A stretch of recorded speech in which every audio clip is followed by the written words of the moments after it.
নমস্কার, কেমন আছেন সবাই? আরও একটা নতুন ভিডিওতে সবাইকে স্বাগত জানাই। তো এই যে লাস্ট গল্পটা যেখানেই শেষ হয়েছিল যে আজকের আমরা রাতে স্টে করব ডাউকিতে ক্যাম্পিং করার জন্য। তো ওইখানে আমরা সবাই চলে এসেছি। এইবার আমাদের এখান থেকে প্রথম কাজ যে আমরা কোন ধরনের টেন্টে থাকবো আর নদীর কোন সাইডে থাকবো সেইটাকে সিলেক্ট করা। তো প্রথমেই জয় আর ভাস্করদা ওরা ওই পারে গিয়েছিল, কিন্তু যেখানে টেন্টগুলো ছিল আমাদের একটু অপছন্দই হয়েছে, তাই জন্য আমরা এই দিকে চলে এসেছি এখন। আর বিথিকাদি যেহেতু অতটা উপরে উঠতে পারবে না, ওই জন্য আমরা চেষ্টা করলাম এই দিকটা নেওয়ার জন্য।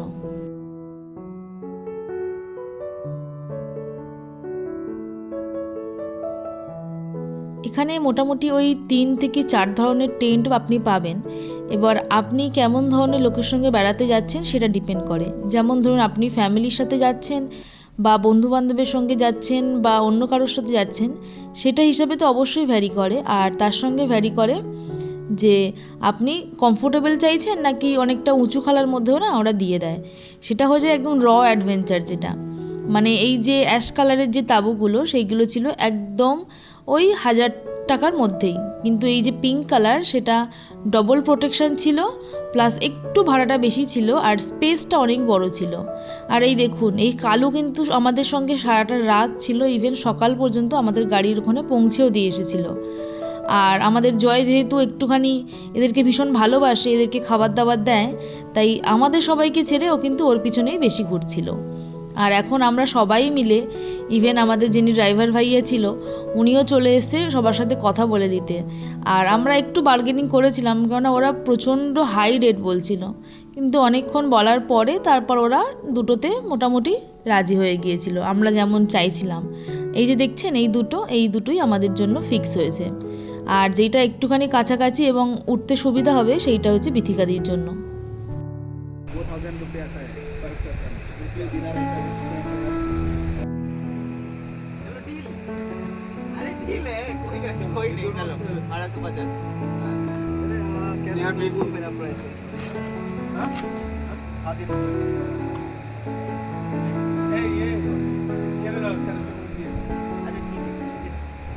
अब माना नहीं और क्या देखो आंटी आंटी এটা নেব आंटी आंटी এটা তো না এটা নেব।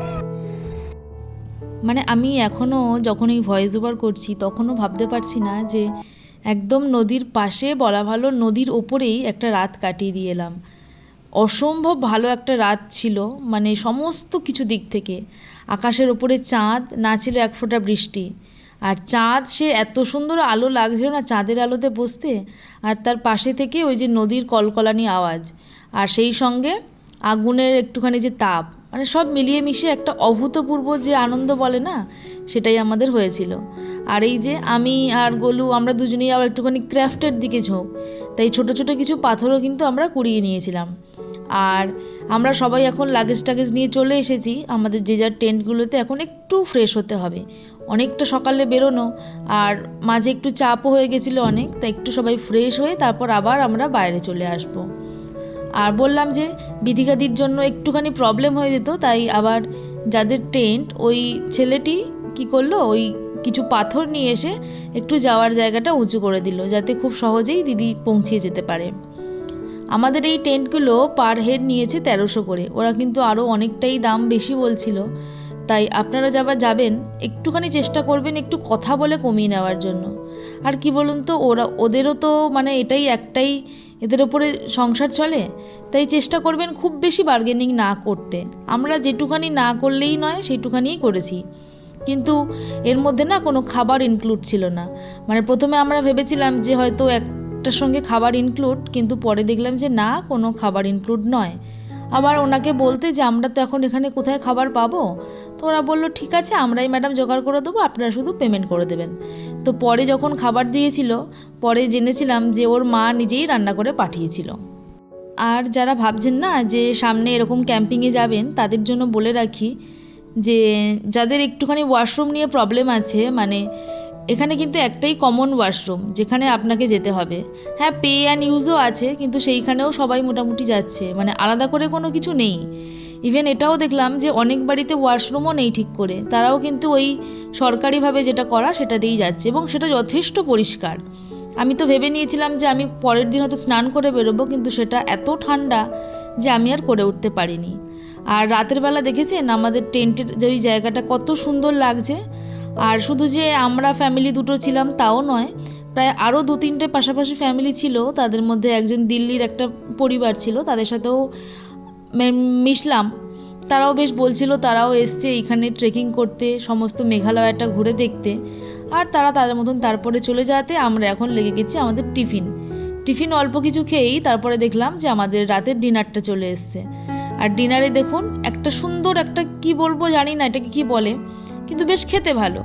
আর তার সঙ্গে ওই যে বলছিলাম যে ছেলেটির কাছ থেকে আমরা টেন্টটাকে বুক করেছি, তার মায়ের হাতের একদম খাবার দাবার, আলু ভাজা, বাঁধাকপির তরকারি আর হচ্ছে বেগুন ফ্রাই, সেই সঙ্গে একটু স্যালাডও দিয়েছিল। আর মোটামুটি রিজনেবল প্রাইসই নিয়েছিল, খুব বেশি বা খুব কমও নেয়নি। আর পাঁপড়টাও কিন্তু সঙ্গে ছিল। আর ওই একটু আগে বলছিলাম না যে ওয়াশরুমের ব্যাপারে, এই দেখুন এটা কিন্তু সবাই ইউজ করে, মানে যত ট্যুরিস্ট আসে তারা, ইভেন লোকাল লোকেরাও দেখলাম যে ওইখানে কিন্তু ইউজ করছে। আর ওইখানে আছে এই দিকটা পে অ্যান্ড ইউজ, আর ওই দিকটা আছে যেটা নর্মাল, আপনার কোনো পয়সা দিতে হবে না, আপনি ইউজ করতে পারবেন।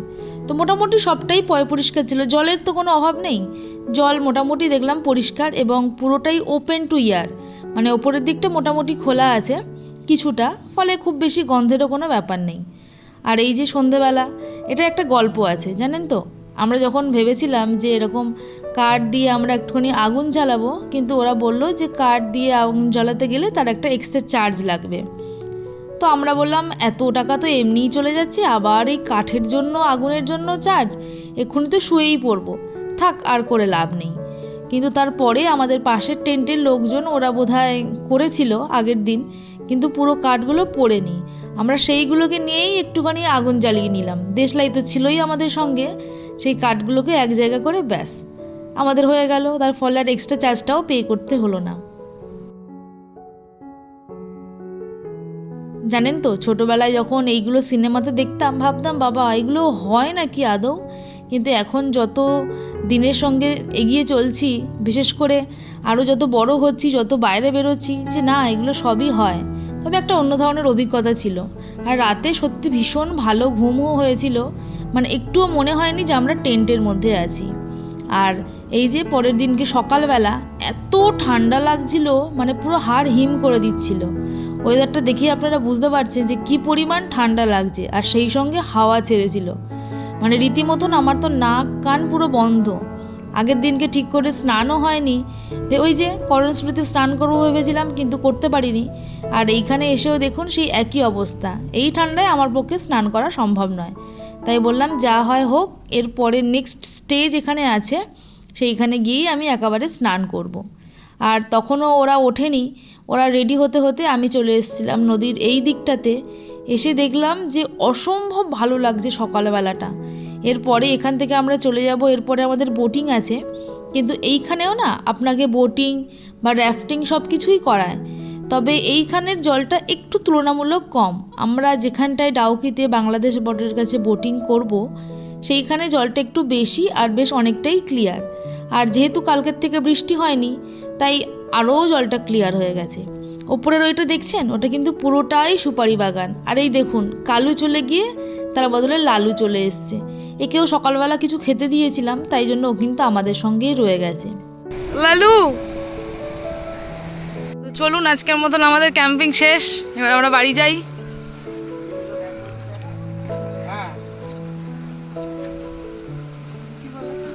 হ্যাঁ, এটা হচ্ছে ভালোবাসা।